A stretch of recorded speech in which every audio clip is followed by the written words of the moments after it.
Olá, meu nome é Brian Oyla. Eu tive uma experiência de quase morte. Eu era policial militar no Exército dos Estados Unidos e fui exposto a produtos químicos tóxicos.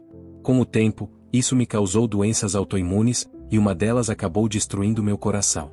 Precisei passar por um transplante, e vou explicar como tudo aconteceu enquanto conto a minha história.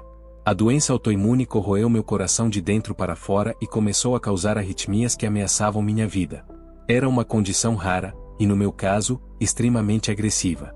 Eu entrei em parada cardíaca em janeiro de 2017, naquele momento, eu sabia que ia morrer. Eu já estava na emergência havia 7 horas lutando para sobreviver.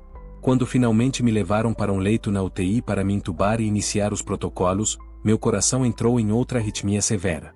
A equipe chamou o time de reanimação, trouxe o carrinho de emergência e declarou o código azul. Eu conseguia sentir meu corpo morrendo.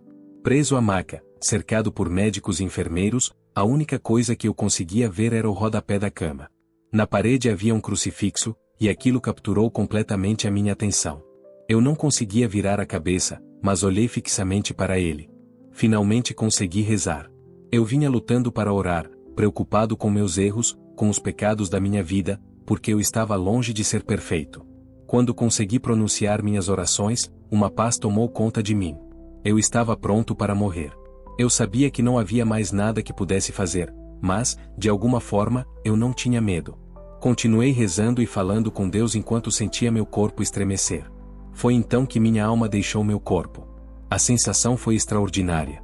Houve um breve momento de dor no tremor final, e então toda a dor desapareceu de uma vez. No instante em que deixei o corpo, todo o barulho e caos do hospital sumiram. De repente, eu estava em um vazio escuro, silencioso, tomado por uma paz profunda, amor e uma alegria impossível de descrever. À minha frente havia esse vazio, como um túnel que se abria para algo semelhante ao espaço, mas sem estrelas, sem planetas, sem nada luminoso. Era apenas escuridão. E, ao mesmo tempo, aquela escuridão parecia tentar me puxar, como se quisesse que eu entrasse nela. Mas eu sabia que aquele amor e aquela paz não vinham dali.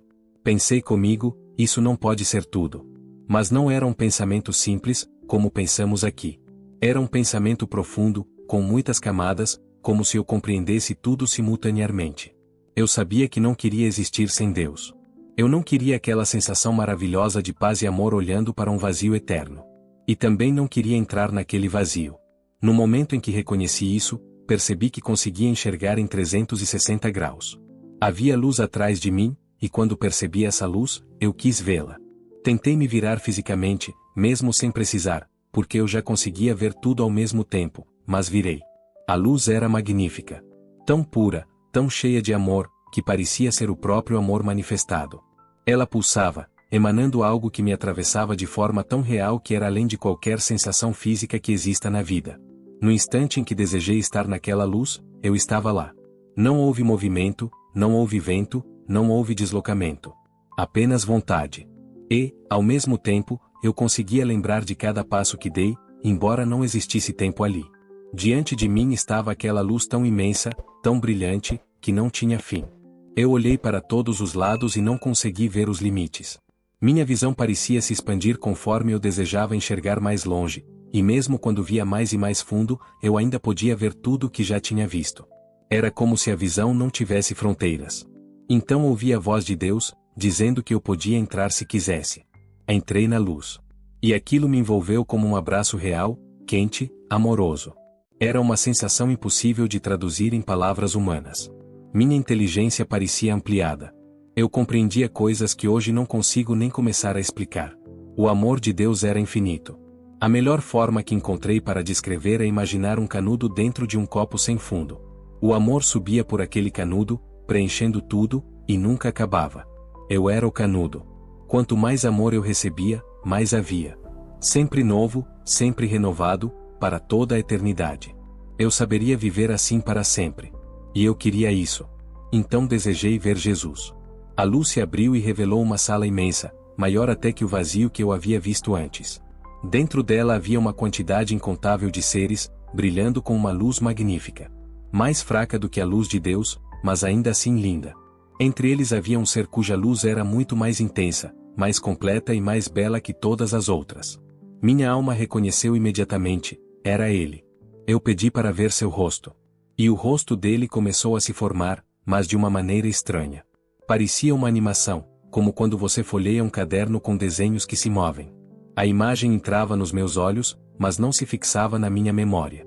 Eu via, mas esquecia ao mesmo tempo. Até hoje não sei porquê. Talvez fosse para me proteger, talvez eu não estivesse pronto. Mas o que sei é que ele sorria para mim, e eu conseguia sentir o amor em seus olhos. Então veio a revisão da minha vida. Revimos muitas coisas que fiz, inclusive erros dos quais eu me envergonhava. Mas os piores não foram os pecados pelos quais eu já havia me arrependido. Os que mais feriram Jesus foram aqueles que eu justificava, aqueles que eu racionalizava como se tivesse o direito de cometê-los. Especialmente quando feriam outras pessoas. Em seguida, ele me ensinou 3 coisas. A primeira, eu precisava rezar mais. Não só rezas formais. Minha vida inteira deveria ser uma oração. Cada gesto de bondade, cada ato de amor, até mesmo um simples sorriso oferecido a alguém que precisa. A segunda lição, eu precisava aceitar o sofrimento com alegria. Não gostar de sofrer, mas compreender que a forma como enfrentamos a dor revela generosidade ao mundo.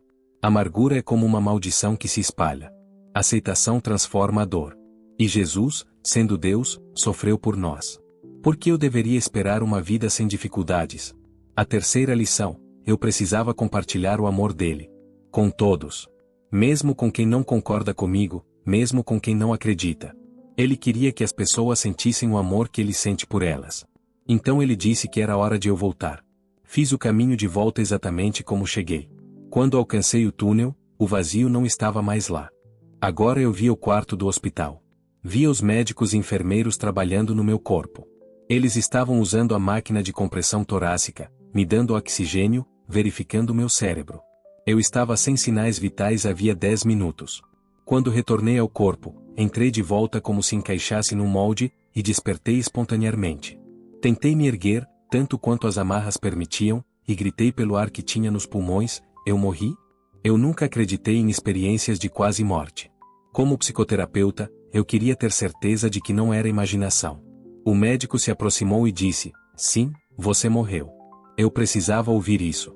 E a experiência inteira me mostrou o quanto o amor de Deus é real, constante e infinito. Percebi o quanto minha vida bloqueava esse fluxo de amor, por distrações, ego, preocupações pequenas. Então decidi mudar. Nada mais importa além de amar. Não me importo mais com escolhas triviais, com carreira, com prestígio.